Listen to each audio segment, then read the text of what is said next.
Masters database open this player Igor Glek, who's notorious for playing pretty offbeat variations. Hmm.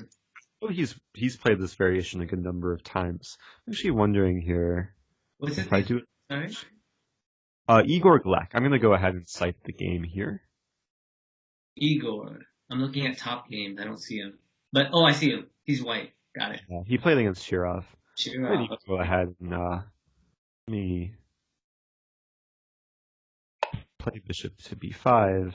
I'll go ahead and insert this full game because he's certainly a player to like follow if you play this opening. Oh, interesting. Okay. Yeah, no one who plays this, so. Yeah, and like when you play bishop e5, there's a few lines you have to be ready for. Mainly knight take e4 and d4 are the two main moves. Mhm. And it seems like knight take e4, you just play queen e2, and after knight takes c3, queen take e5.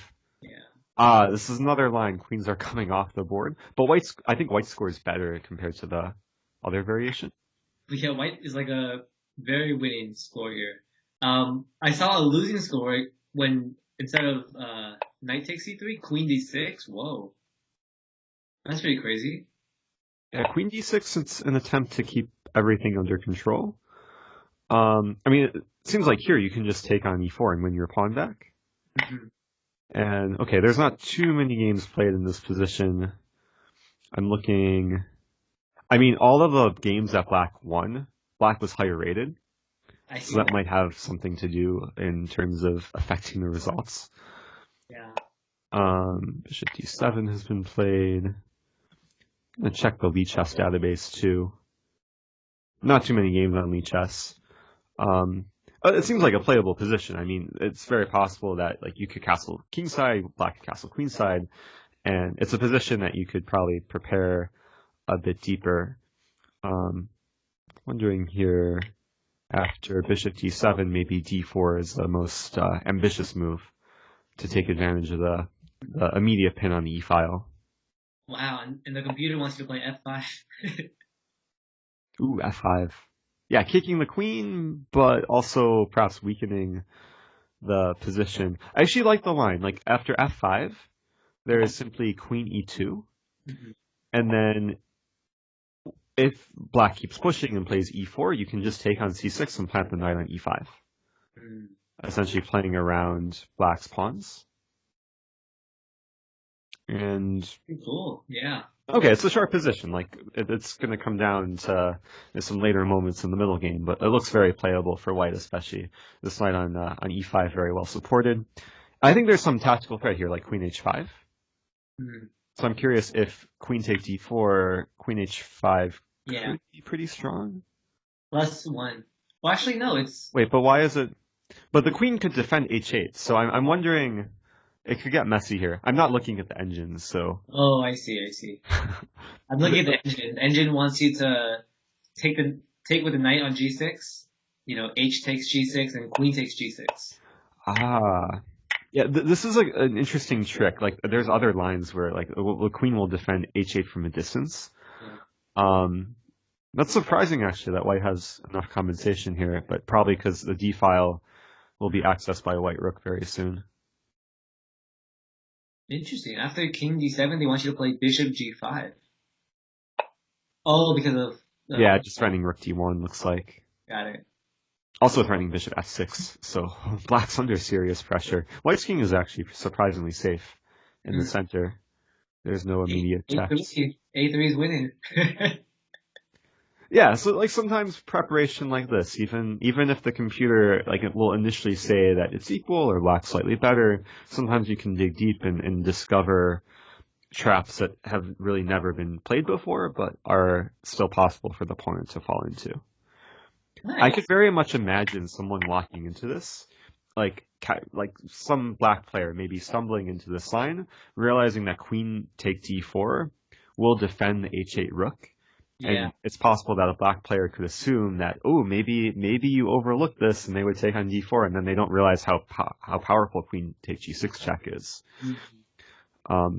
So if you were to go into this line, maybe try and bluff your opponent to like think for a minute or two early on to not give it like all away that you're still in preparation.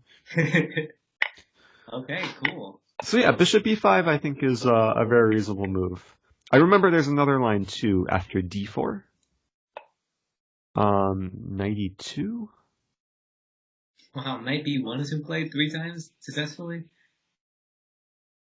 Yeah, like sometimes you can't always trust like the 100% score if there's so few games. I mean, it's Yeah. something to look into though, for sure. I would probably stick with knight e2, played by more strong players. And then there's some weird line like knight take e4, you first play d3, you chase the knight back, and then you can probably take on e5. Yeah. And this also gets messy. Hmm. Is the computer... Again, I don't have the engine turned on. Is this saying better for white? Plus 0.8. Oh, plus 0.8, wow. Or 0.6 now. But what happens after queen d5? Knight takes c6, b takes e6, bishop c4. Wow, so sacking g2. Oh, I didn't see that. Oh, queen takes g2, and then rook g1. And then queen Oh. takes h2, bishop f4. Oh, that's pretty So, cool. sometimes, like initially when you're not looking with the engine, I was just assuming queen d5 was very strong. And then now I'm realizing like there's massive compensation. Yeah, I'll turn my engine off. It's kind of cheating. Yeah, because sometimes you like the engine will spit out the evaluation, but then it takes a while to like fully appreciate the lines. Like queen d5, I thought was the problem here, but maybe this line is just good for white because it's incredible. Just give away 2 pawns, and then white's the one who's developed. And okay, you could win back c7 probably any time, but you're also ready to play queen g2, castle queenside, start exploiting the e-file, and there's really no safe place for the black king. Like wherever the black king goes, there's going to be potential to attack. D4 hanging. And d4 is hanging too. That's true as well. So maybe next move you just want to take on d4. Yeah, a lot of black pawns are going to be weak. And like the rook can attacks g7, so maybe the bishop has a hard time developing. I would play this 100% as white. Yeah, I think this is probably a nice discovery. I mean, okay, if black plays perfectly according to the engine, maybe black can equalize, but I think there's lots of potential, maybe compared to the other line, to get more active play, like keeping queens on the board. Yeah, So I yeah, that's good to know. Like I've learned something new here too. Nice. Good. Yeah, I'm gonna try this out. I'm gonna look into it more. But yeah, if someone plays d5, I want to try bishop b5 and see what happens. Yeah, I think that's a good plan. Just make sure that you're like you kind of stay organized with your preparation, and like if I were you, I like this was kind of talking about like kind of broad view of your opening repertoire. I see you have like all of your preparation in the 4 knights saved in like one chapter. Mm-hmm. What I like to do when I like organize my preparation is divide chapters up into just very specific lines, just so it's easier to compartmentalize like all of the different variations. So I would probably make a new chapter, like just devoted to bishop b5. That way it's easier to review. And this is something you can do over time. Initially, it's probably fine to have it in one chapter. Yeah. But over time, it helps to at least to stay organized. Yeah. Interesting. Okay. So do you have like 8 chapters for like one opening, for example? Like, because it's so many. You know, like yeah. Also for the Grand Prix attack, like you have basically one chapter for the whole Grand Prix. I would usually divide it up against like different moves for black, like Grand Prix against knight c6 on move 2, or a6 on move 2, or e6 on move 2, or g6 on move 2. And then, because after all of these different moves, you usually play different responses. So that just makes it easier to kind of identify what your opponent is doing, and it's easier to remember how to react when you have it divided like that. Sure. Yeah, makes sense. All right, awesome. And that's kind of why I asked in the email too if you use ChessBase, because sometimes it's easier to like stay organized with ChessBase. I see. But okay, Elite Chess has basically all the same features. If you wanted to, if you wanted to divide it up, what you could do is download the PGN of a chapter Mm, and then re-import it, mhm. and then delete whatever lines you don't want to focus on, just to focus on like a very specific line. Yeah, that makes sense. Or like make that the main line, just delete everything. Exactly. Yeah. Yeah. Cool. All right, advanced tip. Thank you. I'll Yeah. probably do that. Maybe not today, but sometime this week or next week. Yeah. Certainly over time, like you want to you want to just do whatever is most helpful to remembering, reviewing, and being able to add and just keep things organized. Because I know very quickly, especially when it comes to openings, it can sometimes things get cluttered, and then it's just hard. It can be overwhelming to review everything. Uh, So, do you want to move on to black openings, or were there any other white openings you'd like to talk about? no, let's do the black opening. I saw like 5 moves you put in for the. Yeah, I just because I wanted to still give you some choices in terms of what exactly to pursue. And I noticed, I was thinking about like all the like weird sidelines that white can play Mhm. from early on, like b3 on move one, c4 on move one, G3. g3 also very possible. Sometimes they can transpose into each other. Also knight f3 on move one. Um, I thought we could start with the English because it's one of the more common openings. Mhm. And I was thinking there's two openings that you could try to achieve because you're a Benoni player, but you're also a Grand Prix player. Mhm. I was thinking like reverse Grand Prix is probably the pick that would be most up your alley. Mhm. And the problem with being a Benoni player against c4, you can't always get a Benoni structure because usually white keeps the d pawn back. Mhm. Like I noticed in one of your recent games, you played knight f3, your opponent played d3, and you started thinking forever. Yeah, yeah. Like you don't want to take 5 minutes on move two. You want to have some game plan in mind. Mhm. I think the great thing about just playing e5 against c4 is that normally, okay, at least my recommendation, if you pursue it, there's a very simple setup to play. It's essentially just a reverse Grand Prix. You're down a tempo, so there's some differences. But in many cases, you'll still have these attacking ideas on the king's side. Because most English players will usually develop like bishop g3, bishop g2, and then you'll still get some attacking potential. Okay, so we're basically this is a reverse Grand Prix. Got it. Yeah, and I can actually rename this chapter Reverse Grand Prix versus English. So I can show you just some like introductory lines. Mhm. And this is, I will say, this is one of the very first openings I learned against English. Maybe I should change around the move order, but usually things can transpose. White can start with knight c3 or g3. Usually a combination of these. And I recommend f5 early, which No might bishop. seem risky. Mhm. But normally, against most English players, you'll get this setup. And this is where things can start deviating. Most players will play e3 in this position, which is actually a move you would usually like to see because there's a very cool response, which maybe you already saw what I had input, but the response here is pawn d5, Mhm. which can catch a lot of players off guard because white has 3 attackers on d5, Mhm. and you only have 2 defenders.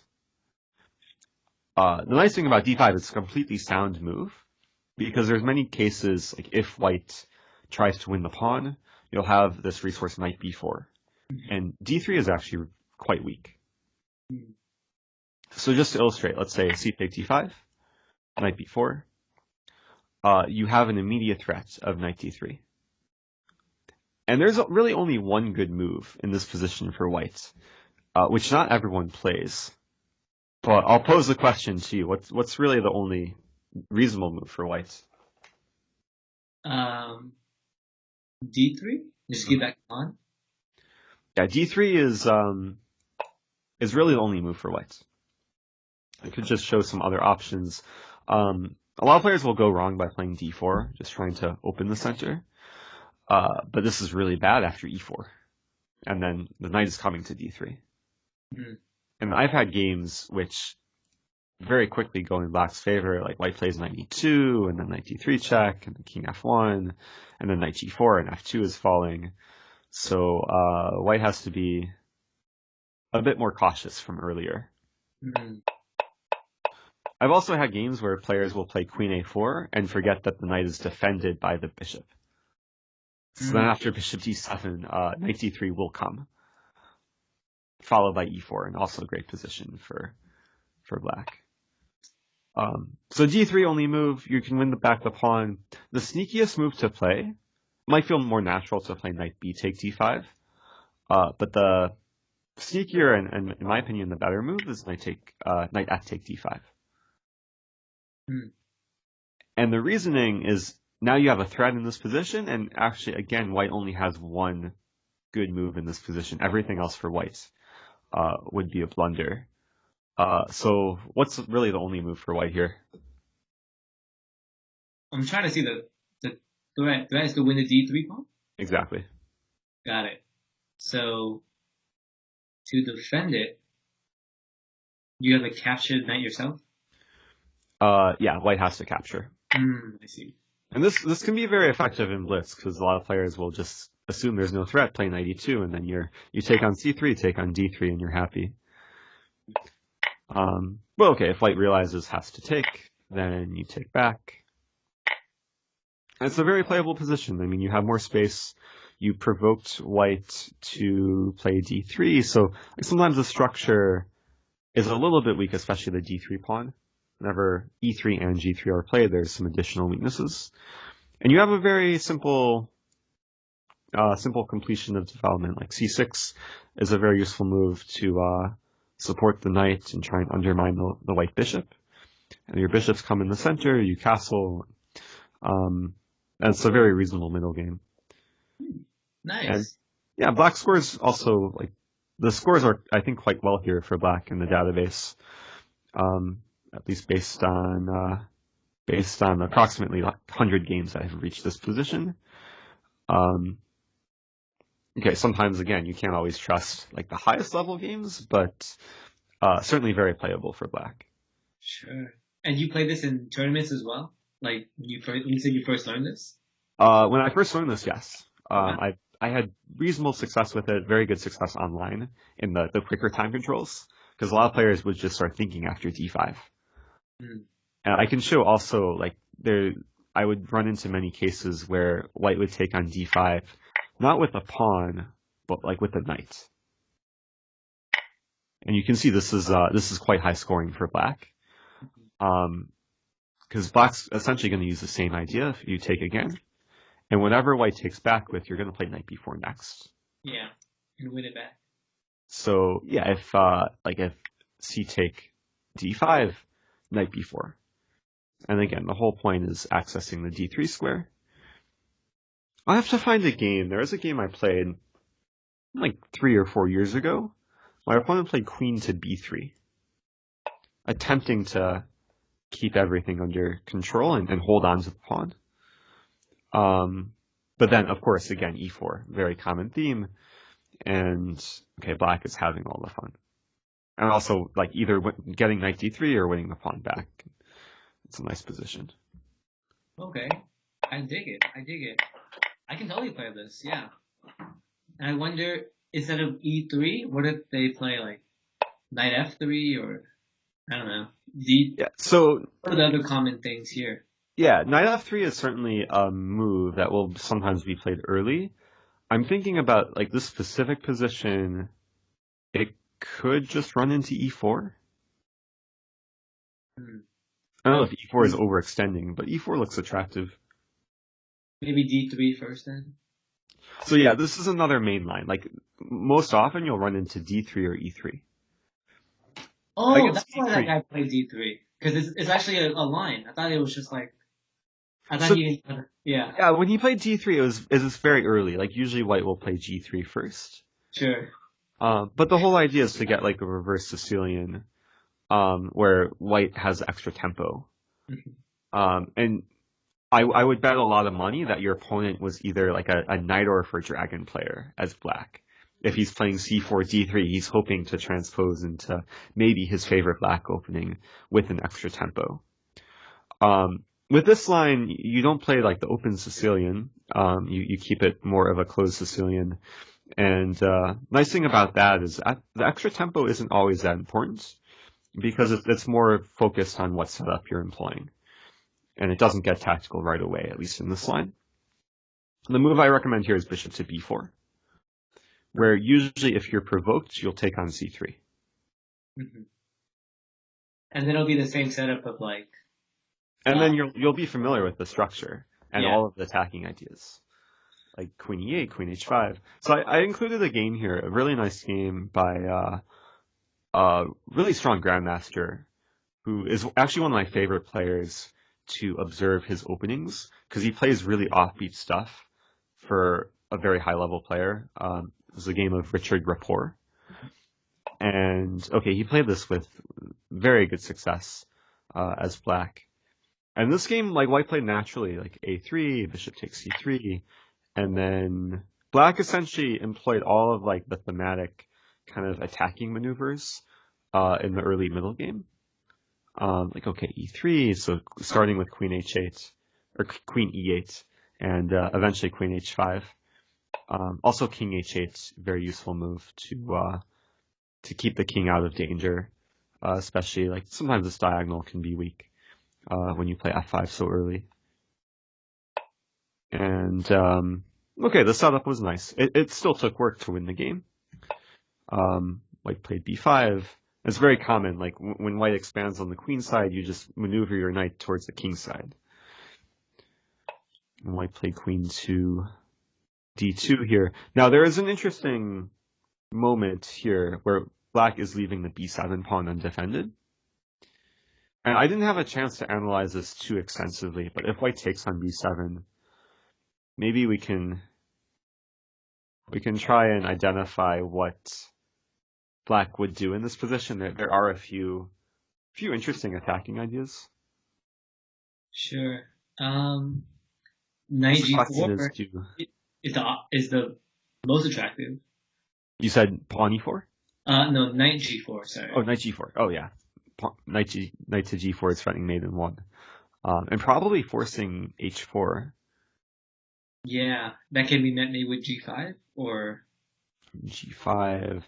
Yeah, that's probably the most like aggressive approach. or is there another less direct way that's probably more subtle but effective?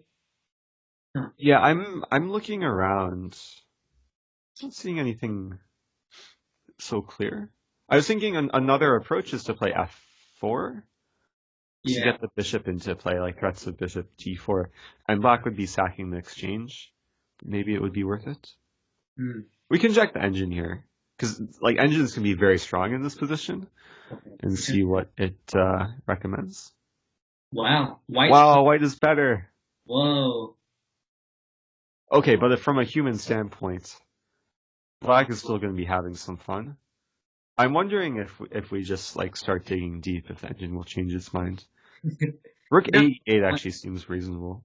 Yeah. The engine is just counting the pawns. It sees white's up a pawn, doesn't see any immediate mates, so it's it's liking white. Oh, actually it's 0.8 now. It went from like +2 to 0.8. That's actually a really good sign when you like continue to leave the engine running, and it'll like keep dropping an evaluation in your favor. Yeah. Let's see knight g4, h4.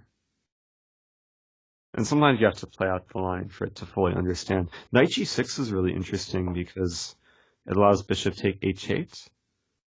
Now it's getting insane. Knight take Take on h4. h4. Wow, if you take on h4, then white and black's winning. So f3 has to be played. So it's important to understand these lines. Like black is winning because there's no good way to stop queen h2 check Yeah. in that variation. What is it saying? Oh, f3. Wow, f3 is such a weird move. allowing knight take e3. That's not even the best move. Queen at knight take f3 is the best move. Wait, what is this line? F3 also looks really...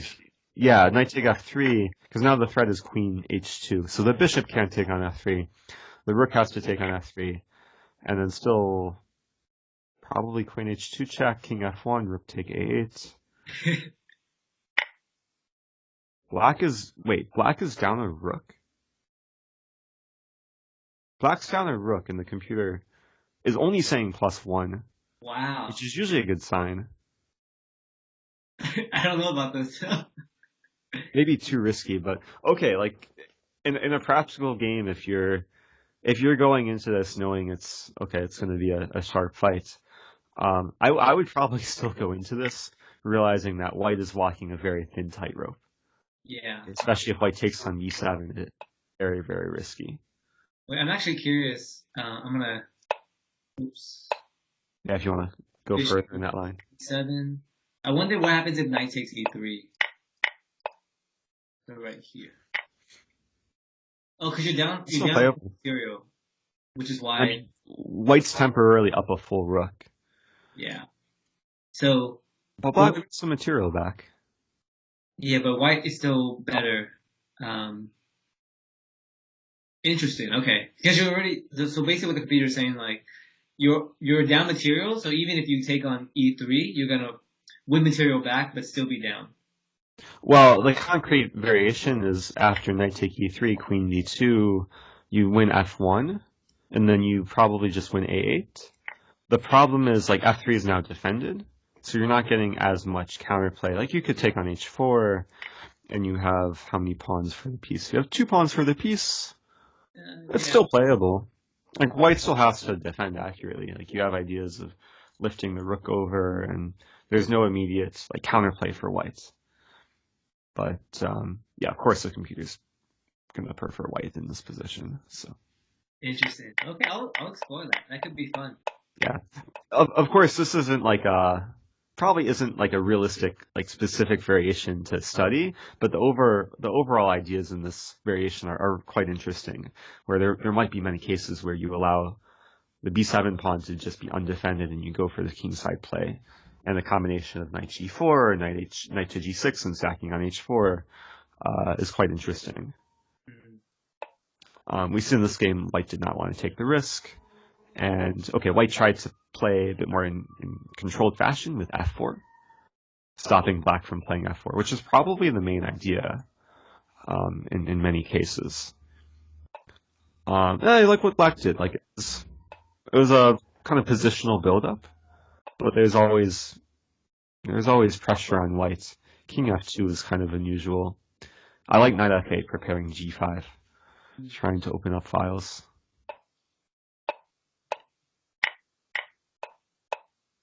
And it was somewhat of a grind because it became a closed position. Sometimes you have to react to the structure. And there is a moment in this game, really unexpected move, but it kind of goes to show the creativity of black playing knight de5, just sacking a piece, where it can just be taken by a pawn. And white took the piece, given that knight d3 is coming. And the amazing thing was that f4 is now about to happen, and black is just crashing through. It's just massive compensation. I'm not sure what the computer would think about this, but it's just really interesting to see that, like, black just keeps momentum even at the cost of material. And then the finish is pretty devastating for white. Just losing any shelter the king had. And the pawns get rolling. Like, this is already just over. Yeah. Nice. So anyway, I mean, the game itself maybe will offer some interesting ideas, but hopefully this is a starting point at least, where I think if you were going to play this line as black, you would want to know this line with bishop c5 and d5. Or sorry, d5 first. If they play e3. If they play d3, then you put the bishop on b4 and play in Grand Prix style. And I think that's a lot more about kind of understanding the middle game plans and the knowing like specific lines. Hmm. Awesome. That's a really good starting point. I'm gonna go explore that um, Yeah, sounds good. and add on to this. I think one of the best approaches is to just find some high level games. Like use the opening explorer, find games where black wins, play through them, and as you start playing through more and more, then hopefully you'll start seeing like recurring ideas, especially in the middle game, how strong players will actually execute these kingside attacks. And that's one of the quickest ways to kind of build knowledge in a specific opening structure. Mhm. Definitely. Cool. So I don't think I want to overwhelm you with like too many other English variations. I think this is like a good starting point, especially because these lines are probably most expected if you're playing an English player. Hmm. And then over time, like if you run into something a bit different, then you can of course add on to it. Yeah, I'm curious. Before even D5, right here, like what is the objectives of this English opening? Like, what are they trying to accomplish? Like, if I didn't know anything. Sure. Yeah. Well, whites. So when players play the English opening, because I used to play the English for many years, it's still in my repertoire. Um, it's a setup-based opening where white usually goes for knight e2 and castling. And if white accomplishes this setup, then it's harmonious. Like there would be ideas further of playing d4 for white, expanding in the center, also playing knight d5 because there's so much control over the d5 square, and maybe even the eventual knight e to c3. There's also ideas of a3 b4. And it's a very positional opening.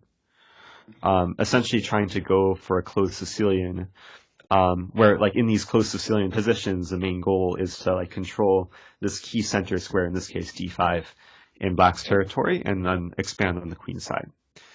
So a lot of players will play this because it's different and it's still a reasonable approach. The thing that white has to watch out for, though, is when black challenges the setup immediately. And that's why I like to recommend this d5 line, because then white can't really achieve what they usually would like to achieve. They have to basically start defending against the oncoming threats, which is always a nice situation to be in. Okay. Nice. Okay. So C4 players are usually prefer a positional setup. So by disrupting their setup immediately, they're maybe more off book or like a little bit less comfortable with playing in my territory, basically. Exactly. And this line, I will say, is pretty offbeat. I like it. Most players will not, like, this is not a main line by any means. Like most English players will encounter openings intending to like transpose into d4 lines. Like they'll encounter e6, d5, they'll encounter like King's Indian, but this is kind of unique to the English, which is a nice spot to be. Yeah. I'm curious, after e5, I don't normally play e5. Mm-hmm. Is there any chance where this line can transpose to a different line where maybe I'm the one that's less prepared? Like he tricked me with c4 and then I play e5, I don't play e5, and they don't just play c4 and they do I will say, if you're in doubt, just follow this setup. Like, okay, all the arrows drawn. Yeah.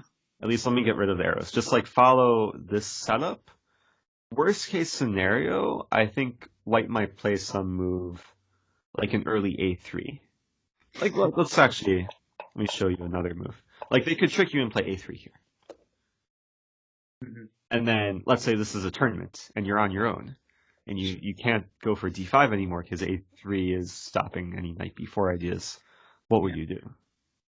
I remember in the book, the Grand Prix, the one you recommended me, whenever they play a6 really early, you fianchetto your bishop.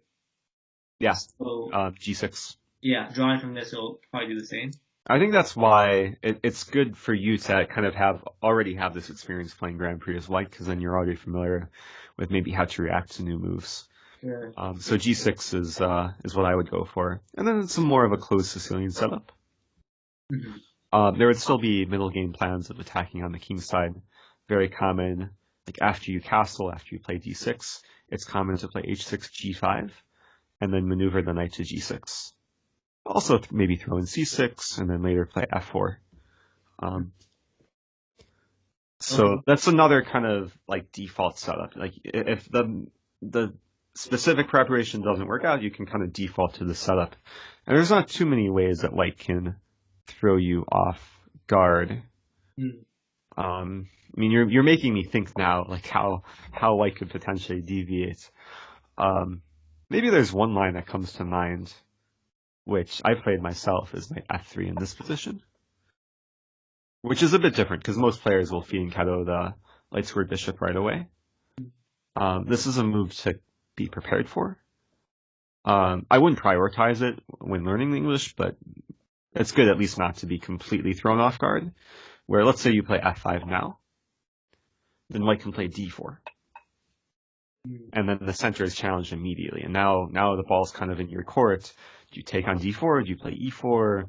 Do you try and defend your e-pawn somehow? What would be your first impression here? I feel like white would be better.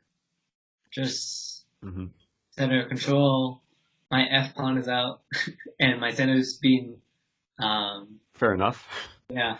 I will say that this is another kind of opening line. It's kind of offbeat for both sides because white usually doesn't play knight f3 as a main move, and black doesn't play f5 as a main move.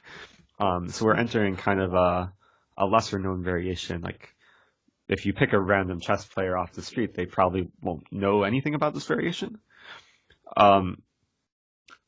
I will say it's very playable for black. You kind of have to know what you're doing. The best move here is e4 to gain space, kick the knights. It is maybe somewhat overextending. Now there's a couple lines here for white. Usually white will either play knight g5 or bishop g5. I'll show you a fun variation. Let's say bishop g5. You develop, play knight f6. Now white's knight is attacked, and if they play knight d2, which is what they would like to play, you can win d4. Actually, there's a really funny line that I'm just realizing. Which I don't know if I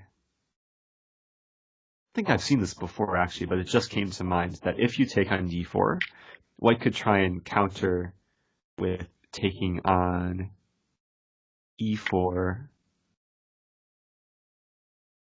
And then attack the d4 knight. I was thinking you could somehow sack the queen, but now I'm realizing that doesn't make any sense. Not sure.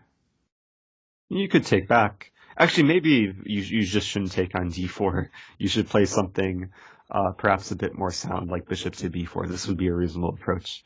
And then just get ready to castle, play this. And it's still somewhat in the style of Grand Prix, where later you want to maneuver your queen to the king side. Good. I wanted to show a specific line, which it features like a really cool trap. Really bizarre trap, too. Where sometimes players will play d5 to counterattack the knight on c6. And this position has actually never occurred in Lichess or the Masters database. Really? Wow. But I know it's occurred. I have like a chess-based database with like 7 million games or something. I know it's occurred in that database. But I guess there's no games in either of the Lichess databases. Anyway, I wanted to show a line where you take the knight, they take your knight, then you take on g2. And it's a messy situation because like white's taking your stuff, you're taking white's stuff, and then what move seems most logical for white here? Like if you were white, what would be your first impression? Take on d7? Yeah, take on d7 with check and then recapture on g2. Taking on d7 with check is actually a losing move. Now I want you to think. Black to move and play the winning move.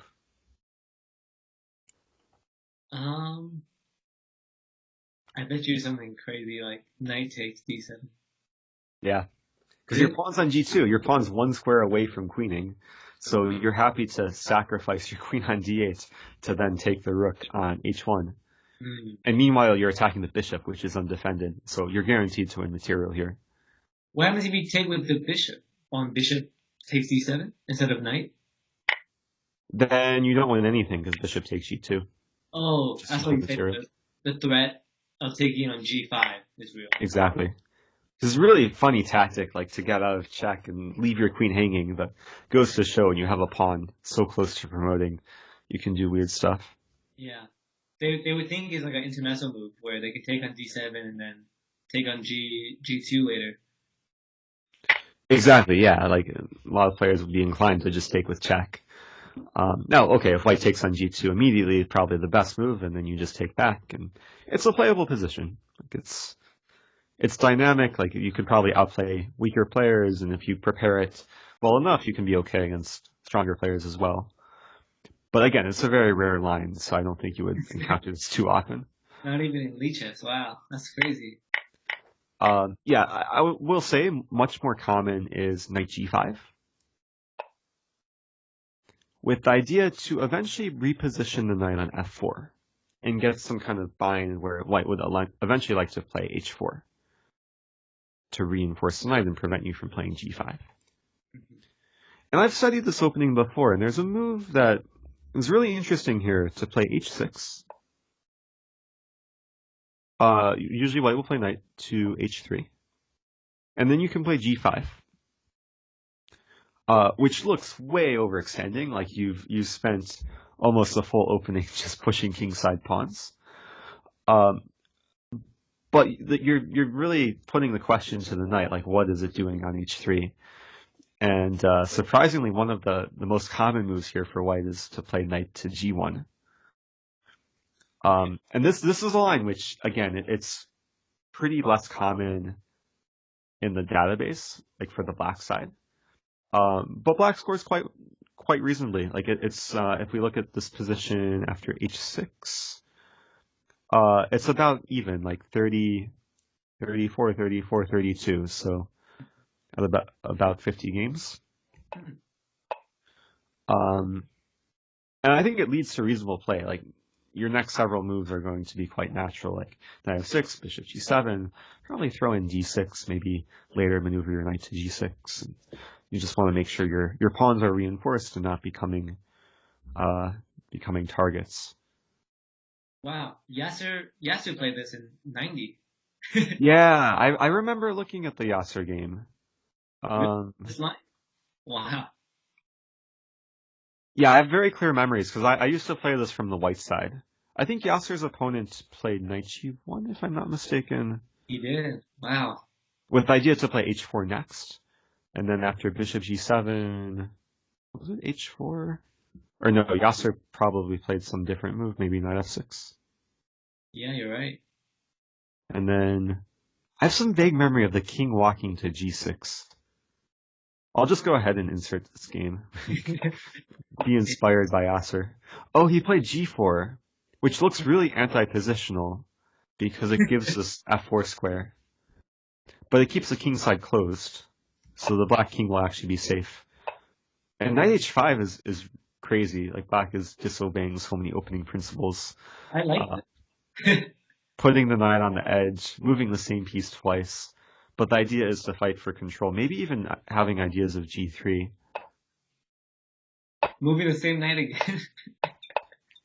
Oh, he wants to maybe do this. He might also want to like do this and this, like c6 d5, get some French structure. Yeah, the king side is under control. Wow. Yeah, very strange game. You made it work. Look, these all the pawns. Yeah, like you'll look at Yasser games and sometimes they're like just really weird and crazy to understand, but sometimes he'll have like really interesting ideas in the opening. If you enjoy this style, I can recommend looking at Yasser games. Yeah, I don't know much about the game, but is this his style of like kind of crazy and wild? Well, he likes to be a genius, where he'll come up with kind of really crazy ideas and then just make them work somehow. One game that really comes to mind is if you type in, you can do a Google search, Yasser King D7. There's some game where, like, randomly in the opening, he just plays King D7 instead of developing anything. And, like, it was a brilliant move. And it led to just incredible play. It was like some Benoni It was a structure. brilliant move. It was like a Pierce opening. Hmm. And, like, he's really underdeveloped, but he plays King D7, and then if you're interested, I'll just bring in the game as a new chapter. Oh, sure. It's the type of thing, like, you probably don't want to consume too much of, especially, like, before going into a tournament, because then you'll be, like, overly inspired to do crazy stuff, and then it won't work out. That happened to me once. Like, I went to a chess camp, and the lecture was, like, all about positional sacrifices. And then I played a tournament, and then every game I wanted to play a positional sacrifice, but nothing worked. But, like, sometimes, like, very specific scenarios, it will be playable. Nice. And let me write the other guy's name down. Who was the guy you said to follow for offbeat openings? Igor? Oh, Igor Glek. Yeah. Igor. I think there's an opening named after him too, but you can just, like, I mean, he's an older player, but sometimes you can, like, just go to his chessgames.com, like, profile and just, like, start going through games, or even go to chessgames.com and type in the eco code of a certain opening. Like, if you wanted, are you familiar with eco codes? I'm not, but I can look him up. I'm good with Google searching. Okay, this is actually a useful tip if you want to look for games in a certain opening by a certain player. I'll just give you one example that, like, let's say you want to look at 4 knights with a3. Sure, yeah. We can see in Lichess, this says c46 on the top where it identifies the opening. Wait, are you on the white openings tab? What am I looking at? Turn off Stockfish. Okay. Go scroll up. To white openings? Wait. Oh, white openings, yes. Okay, yeah, I was making sure. And then scroll up into the notation. The notation.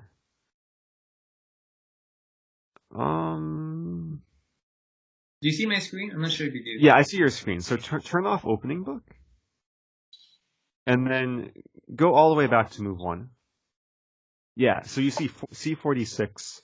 Like, it will say the name of the opening. Right? Oh, here. Yeah. Oh, I And see. sometimes it will change depending what happens. So C46, I see it. So I'm going to just do a quick Google search of Igor Glek C46, and it should come up in chessgames.com. Yeah, so I'll send a link in this chat here of what you would search in chess games, and then you can find all the games by Glek where it matches the opening code. Oh, that's pretty badass. He's played this so many times. What the heck? Now, actually, I think he plays G3 more than A3, and unfortunately they share the same opening code. Oh, I see. So you might have to do some further digging. Oh, I see. Instead of A3, it's G3. But there are games I know with A3 played. But yeah, he probably plays G3 more often. Cool. Thanks for showing me this. Yeah, and this is a feature that I was going to say, if you had ChessBase, it's easier to kind of filter through players. But combining, like, Lichess and chessgames.com can usually be good enough. And maybe this wasn't the best example because it shows this G3 comes up more often, but for other openings it can work quite well. Yeah. Okay. Fantastic. Cool. I'm looking at the Yasuo game, by the way. I move 14, King D7. Yeah, That's pretty just cool. kind of comes out of nowhere, but the king is completely safe on the queen side, and the whole idea was to connect the rook and the queen, so rook h8 can be played. And then eventually later on, the queen comes to h8, and everything came into place. It was amazing coordination of the black pieces in the middle game. Yeah, I would. That's not my first candidate move at all. I would probably play like. Yeah, like I like to show this position to people because it's just so out of the ordinary. And if you like this, there's another. I think there's Karpov King E7 against Komsky. Where we played it in the middle game, just randomly. It's just so random. Yeah, it's a beautiful Karpov game actually.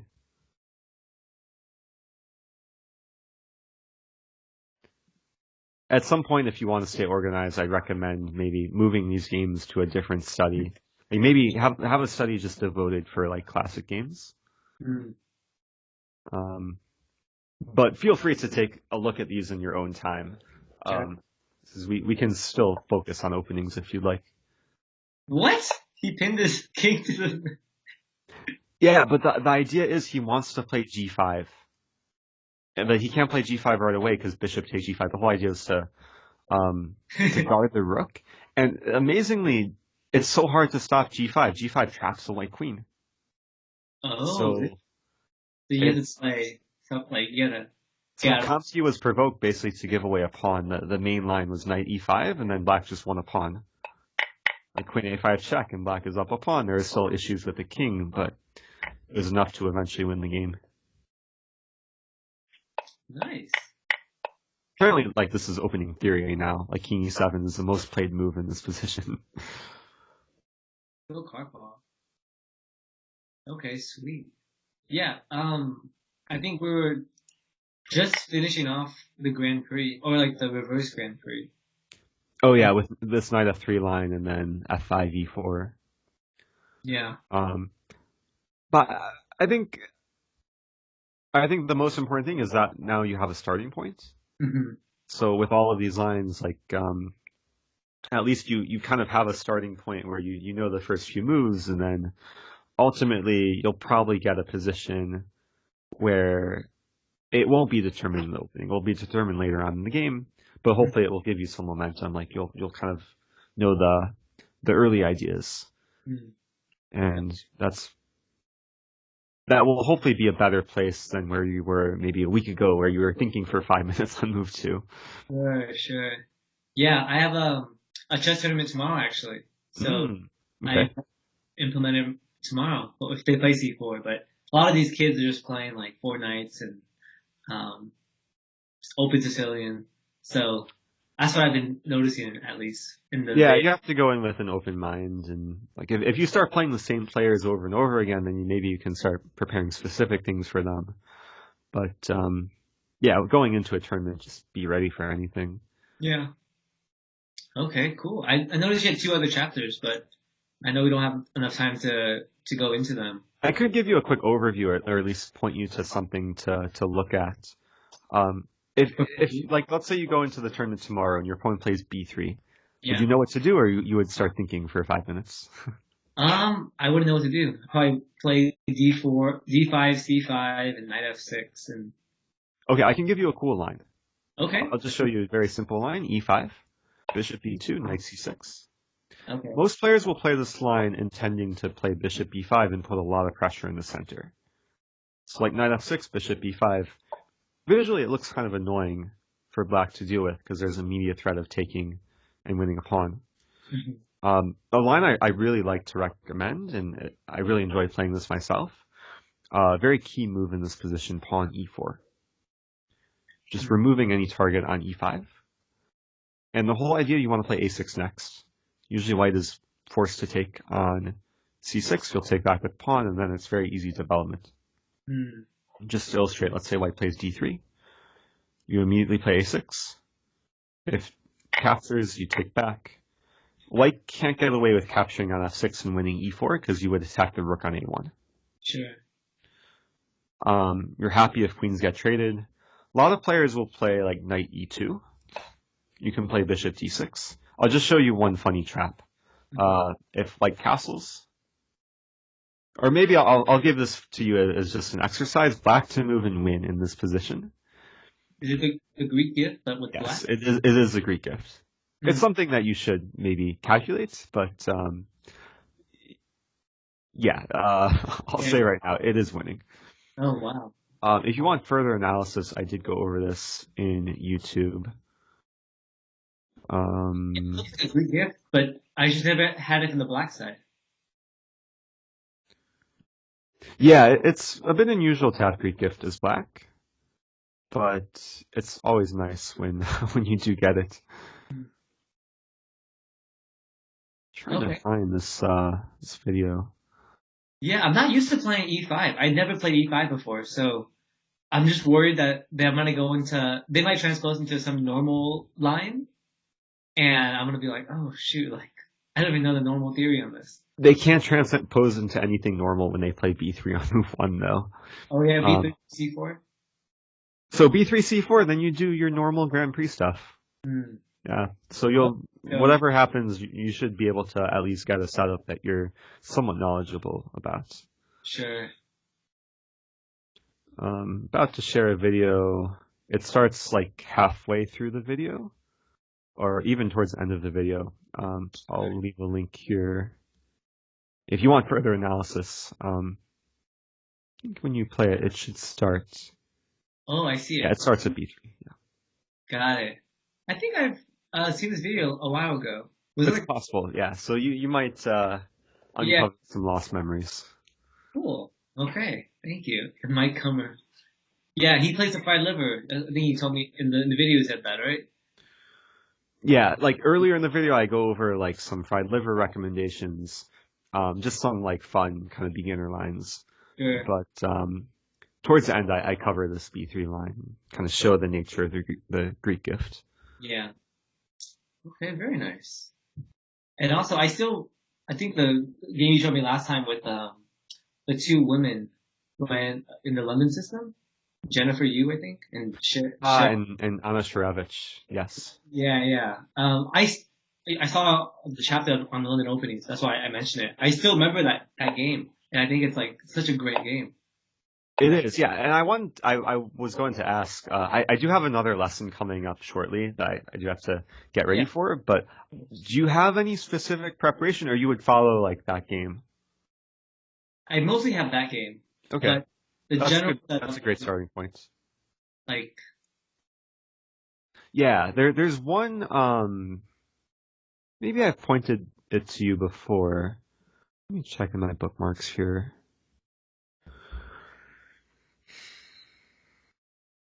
Maybe I didn't. Okay, I'll point you to one more study that I have public on Lichess. It's called How to Play Against D4. oh yeah, you sent me that one. Yes. And yeah, that will have like most of my London preparation. Oh, okay, cool. Yeah, I skimmed through it. It's really, really good. A lot of Yeah, at lines. some point I'll probably hopefully do some like videos like walking through the lines. Um, I know it covers like Cambridge Springs, but like the stuff in the London is probably the higher quality lines. Hmm. So if you want that, I just sent you a link on Skype. Oh, thank you. Yeah. Okay, sweet, Eric. C4. It's gonna crush now. Just kidding.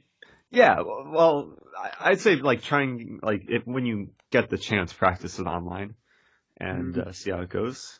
I know it's always maybe a bit uncomfortable to try out like new variations, but if you can try them out online first, or even over a tournament, like don't be afraid. Like okay, the game's probably not going to be determined early on, and you want to have the mindset to learn as much as possible, especially at your stage. oh, sure, yeah. Um, Yeah, fantastic. Yeah, hopefully people can play C4 against me. But when they do, I'll yeah. have something prepared. You can't hope for anything really that your opponent will play in the opening. Just react to whatever comes, and that way you won't be disappointed. Just kind of be ready for anything. Sure. So, Okay, fantastic. Thanks, Eric. so yeah, best of luck tomorrow. Looking forward to seeing some more of your games. Is it Sure. just a one-day tournament? One day tournament, yeah. I try Nice, to do like at least one a week now. awesome. Yeah, I'm not gonna keep it up forever, but for the next like 4 weeks, I'll probably do that. that's a lot of chess, but it seems like it's going well so far. So yeah, keep up the momentum, and yeah, hopefully it goes well. Yeah. Thanks, Eric. Okay, I'm gonna All let you right, go you're to welcome. next student. Thanks, and I'll send you a link too of like the commentary in case you're interested in watching as well. The thing you're commenting? Yeah. The Fall Classic. It's every day for the next like 6 days, starting at 1:30 p.m. your time. Oh, sweet. Okay, let me know when you're on, so Yeah. I can enter your segment. Yeah, sounds good. I'll send you a link. Okay, thanks, Eric. All right, you're welcome. Take care. Okay, take care. Bye.